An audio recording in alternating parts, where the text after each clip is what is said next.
ఒకసారి కార్తికేయుడు ఇంకా గణేశుడు నేను గ్రేట్ అంటే నేను గ్రేట్ అని చాలా ఫైట్ చేసుకున్నారుట.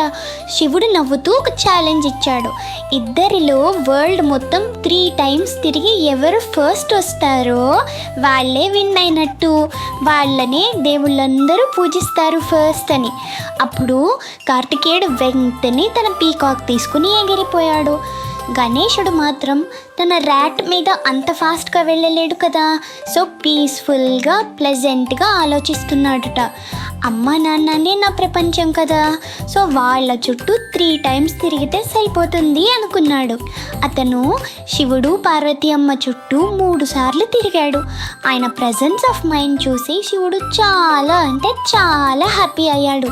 గణేష, నీ బుద్ధి దేవతలకే మార్గం చూపిస్తుంది అని అన్నాడు. అయ్యో, అంటే కార్తికేయుడు ఓడిపోయారా? కాదురా, కార్తికేయుడు తన స్పీడ్ ఎంత గొప్పదో అందరికీ చూపించాడు. గణేశుడు తన బుద్ధి శక్తి ఎంత గొప్పదో లోకానికి చూపించాడు. కార్తికేయుడు గణేశుణ్ణి హగ్ చేసుకుని నువ్వు గెలిచావన్నా, మనిద్దరం కలిసి ఉంటే వరల్డ్ సరిగ్గా తిరుగుతుంది అని అన్నాడు. శివుడు నవ్వి అన్నాడు, బలం లేకపోతే జ్ఞానం పనికిరాదు, జ్ఞానం లేకపోతే బలం చాలా ప్రమాదం. ఆ రెండూ కలిసి ఉంటేనే లోకం సమతుల్యం అవుతుంది. ఓం నమః శివాయ.